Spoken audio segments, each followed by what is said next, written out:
نخش على درس الرباعيات. أوجد رباعيات الثلاثة اللي هو الربع الأول، الربع الثاني، الربع الثالث، بس في قيم وفي مجموعات. خلينا الأول في القيم. المسألة تيجي لك كده مثلا ويطلب منك الربع الأول أو الربع الثاني، مش هيطلب الثلاثة اللي إذا كانت مقالي. فأنت أول شيء هترتب القيم، ترتب من الصغير للكبير. أصغر حاجة ال 12، واللي بعديها على طول ال 13، واللي بعديها ترتيب عادي 14. مفيش 15 هتلاقي في 16 مكررة مرتين، 16 و16. مفيش 17 في 18 اهي، انا اعملهم لك اهو. مفيش 19 هتلاقي في 20. مفيش 21 هتلاقي 24 متكرر مرتين، 24 اهي و24 اهي. بعد كده مفيش 25، في عندك 26 وعندك 27 اهو. كده انت رتبت القيم كده، مفيش اي مشكله نهائيا. هتروح على ترتيب ر واحد، يعني رتبه او ترتيب ر واحد، يعني ترتيب الربع الاول. ما انتش عارف القانون، هتروح على المفاهيم هتلاقي مكتوب كده ربع وبعدين نون زائد واحد. يعني ربع في نون اللي هي عددهم يا ولاد، عددهم على فكره 11، يبقى 11 زائد واحد.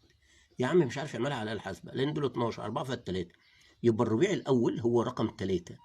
ادي 1 2 1 2 3 يبقى 14. يبقى الربيع الاول بيساوي، الربيع الاول بيساوي 14. هتروح بعد كده تقول لي ترتيب الربيع الثاني، ترتيب الربيع الثاني. نفس الكلام هتلاقي في المفاهيم، هتلاقي كده 2 على 4 برضو في نون زائد واحد. يعني 2 على 4 في، ما خلاص دي نعرف هتجيب 12، 11 و1 12، يبقى في 12. هتعملها على الحاسبة هتطلع ب6، عشان 12 4 فيها 3 أو 4 فيها 3، 2 في 3 ب6.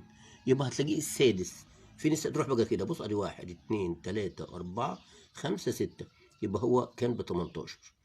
يبقى الربيع الثاني اللي هو يعتبر المتوسط يا اولاد يعتبر ب 18. فاضل عندك الربيع الثالث، برضه هتروح تجيب ترتيب الربيع الثالث.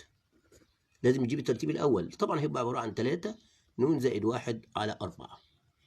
انا واخدها ازاي؟ بص 1 على 4 2 على 4 3 على 4. هتعوض برضه نفس الكلام، هتبقى عباره عن 3 على 4 في 12 تطلع ب9، يبقى هو رقم 9. بص ادي 1 2 3 4 5 6 7 8 9، يبقى هو 24 ده الربع الثالث يبقى قول له ر 3 ادي الربيع الثالث بيساوي كام قلنا؟ بيساوي 24. مفيش اي مشكله. طب لو طلب بقى منك نصف المدى الربيعي، نصف المدى الربيعي، هيبقى القانون عندك في المفاهيم ر 3 ناقص ر 1 على 2. يعني ر 3 اللي هي 24